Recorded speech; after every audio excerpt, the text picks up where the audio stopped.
नमस्कार, आदाब। मैं हूं अबुल नसर इकबाल।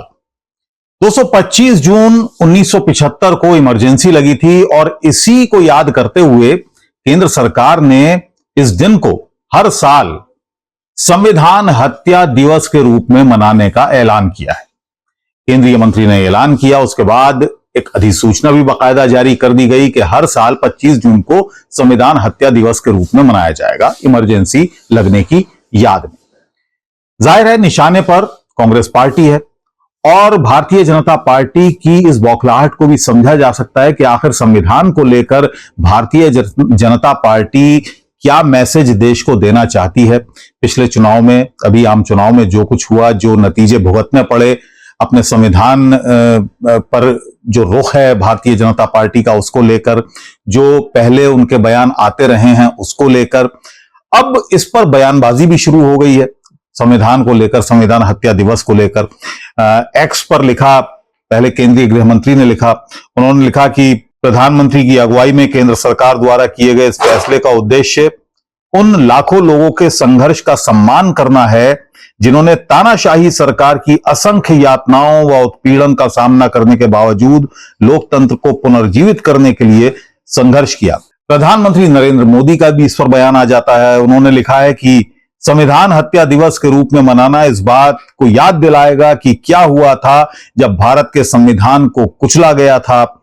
यह हर उस व्यक्ति को श्रद्धांजलि देने का दिन है जो आपातकाल की ज्यादतियों के कारण पीड़ित हुए थे, जो भारतीय इतिहास में कांग्रेस द्वारा लगाया गया काला दौर था। तो असल जो मकसद है भारतीय जनता पार्टी का, दरअसल वो यही था कि संविधान पर, क्योंकि पूरे चुनाव में कांग्रेस पार्टी ने भारतीय जनता पार्टी को घेरा और भारतीय जनता पार्टी घिर भी गई। इसके परिणाम भी भारतीय जनता पार्टी को भुगतने पड़े। 63 सीटें भारतीय जनता पार्टी की कम हुई हैं, कहां 303 और कहां 240 पर भारतीय जनता पार्टी आ गई। तो इसीलिए अब संविधान को लेकर इतना एक रुख दिखा रही है, उसको प्रोटेक्ट करने का एक अपना नजरिया पेश कर रही है भारतीय जनता पार्टी और उनके नेता, कि एक ये मैसेज देश में जाए कि भारतीय जनता पार्टी को संविधान से बड़ा प्यार है, बड़ा प्रेम है। लेकिन हकीकत क्या है? हकीकत दोस्तों ये है कि जब संविधान बना उस समय से लेकर आरएसएस और बीजेपी, उस समय बीजेपी नहीं थी, उस समय जनसंघ थी, तमाम उन नेताओं ने, तमाम कार्यकर्ताओं ने संविधान का विरोध किया। संविधान अभी लागू भी नहीं हुआ था, तब से आरएसएस उसके विरोध में खड़ी थी। बल्कि आरएसएस के मुखपत्र में खुलकर इस बात को जाहिर किया गया था, जिसमें लिखा गया था कि यह संविधान भारत का नहीं हो सकता, इसमें भारतीयता नहीं है। ये तमाम शब्द इस संविधान को लेकर लिखे गए थे।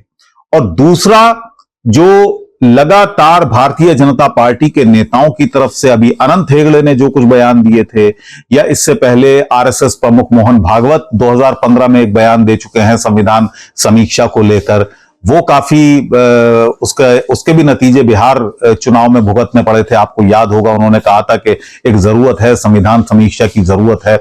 और आरएसएस का जो शुरू से रुख रहा है उसके मुताबिक उनका यह बयान था।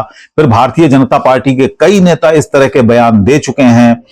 अनंत हेगड़े का मैंने जिक्र किया। अनंत हेगड़े ने यहां तक कहा था कि अगर हमें 400 सीटें मिलेंगी इस चुनाव में तो हम संविधान की जो विकृतियां हैं, यानी संविधान में जो खामियां हैं, उसको सही कर देंगे, संविधान संशोधन कर देंगे। और दोस्तों, आपको याद होगा जब अटल बिहारी वाजपेयी की सरकार थी तो संविधान समीक्षा आयोग का गठन भी किया गया था। तो इन बातों का आखिर भारतीय जनता पार्टी के पास, प्रधानमंत्री नरेंद्र मोदी के पास, केंद्रीय गृह मंत्री अमित शाह के पास क्या जवाब है? संविधान बदलना पार्टी चाहती, यानी भारतीय जनता पार्टी के नेता इस तरह के बयान देते हैं, आरएसएस के नेता बयान देते हैं, और संविधान की हत्या का आरोप आप कांग्रेस पार्टी पर लगाते हैं। इसके अलावा कांग्रेस पार्टी ने भी पलटवार किया है। कांग्रेस पार्टी की तरफ से जो बयान आया है उसमें कहा गया है कि बीजेपी ने संविधान हत्या शब्द का नाम दिया। ट्विटर पर यह बयान है। संविधान हत्या, ये दो शब्द कभी एक साथ नहीं जा सकते हैं। इस देश में संविधान की हत्या करने वाला आज तक कोई पैदा नहीं हुआ है। अगर संविधान की बात ही करनी थी तो संविधान रक्षा, संविधान बचाओ या संविधान सर्वोपरि की बात कर सकते थे। लेकिन हत्या शब्द भारतीय जनता पार्टी के अंदर की नफरत, कुंठा और हिंसा का परिचायक है। असलियत यह है कि संविधान बदलने की बीजेपी की साजिश नाकाम हो गई है और इस देश की जनता ने उनके षड्यंत्र का पर्दाफाश कर दिया है। और वहीं अगर हत्या की बात ही करनी है तो क्यों ना हर दिन इस देश में रोजगार हत्या दिवस, किसान हत्या दिवस, महिला सुरक्षा हत्या दिवस मनाया जाए। ये कांग्रेस की तरफ से कहा गया है। सुप्रिया श्रीनेत कांग्रेस पार्टी की राष्ट्रीय प्रवक्ता हैं, उनका बयान आया है। उन्होंने हमलावर हुई हैं वो अपने शब्दों से, उनका एक अपना अंदाज है। अब आप भी जरा सुनिए किस तरह से वो इस पूरे मामले पर भारतीय जनता पार्टी की सरकार पर, एनडीए की सरकार पर, केंद्र सरकार पर हमलावर हुई हैं। भारतीय जनता पार्टी ने संविधान हत्या दिवस का नाम दिया है। ये इनकी असली सोच, इनका असली चाल चरित्र चेहरा, इनके अंदर की नफरत, कुंठा और हिंसात्मक प्रवृत्ति को दिखाता है। अरे संविधान की बात करनी थी तो संविधान बचाओ की बात करते, संविधान रक्षा की बात करते, संविधान सर्वोपरि की बात करते, संविधान हित की बात करते। संविधान और हत्या, इस देश में अभी संविधान की हत्या करने वाला कोई पैदा नहीं हुआ है। ये बात नरेंद्र मोदी और अमित शाह बखूबी जानते हैं। तो दोस्तों, आपने देखा किस तरह से सुप्रिया श्रीनेत हाथ में संविधान की किताब लेकर ये बयान दे रही हैं। आपने देखा होगा चुनाव के दौरान भी राहुल गांधी और कांग्रेस पार्टी के नेता, विपक्ष के नेता यही किताब संविधान की लेकर चलते थे, अपनी प्रेस कॉन्फ्रेंस में उसको आगे रखते थे और संविधान की बात करते थे, संविधान बचाओ की बात करते थे। तो दोस्तों, इस बात को समझ लेना बहुत जरूरी है कि पिछले 10 साल से नरेंद्र मोदी की सरकार है, भारतीय जनता पार्टी की सरकार है, अब एनडीए की सरकार है, उसमें भी प्रधानमंत्री नरेंद्र मोदी ही हैं, सबसे बड़ा दल भारतीय जनता पार्टी ही है। आज याद क्यों आई संविधान की, संविधान हत्या दिवस की याद इन 10 सालों में क्यों नहीं भारतीय जनता पार्टी के नेताओं को आई? जरा एक तो यह सोचने वाली बात है। और दूसरी बात यह है, जो आरोप अब भारतीय जनता पार्टी पर पहले से रखते रहे हैं कि संविधान की दुश्मन पार्टी अगर कोई है इस देश में तो भारतीय जनता पार्टी है। आपातकाल की ये बात करते हैं, लेकिन अघोषित आपातकाल का क्या होगा? ईडी सीबीआई के दुरुपयोग का क्या होगा? ईडी सीबीआई के जरिए जिस तरह से चुने हुए प्रतिनिधियों को निशाना बनाया गया, ह्यूमन राइट एक्टिविस्ट को निशाना बनाया गया, अभी भी बहुत सारे ह्यूमन राइट एक्टिविस्ट जेल में हैं, दिल्ली के मुख्यमंत्री जेल में हैं, दिल्ली के डेप्यूटी मुख्यमंत्री वो जेल में हैं, झारखंड के मुख्यमंत्री को जेल में डाला गया। ये तमाम चीजें क्या अघोषित आपातकाल नहीं है? ये सवाल उठ रहे हैं।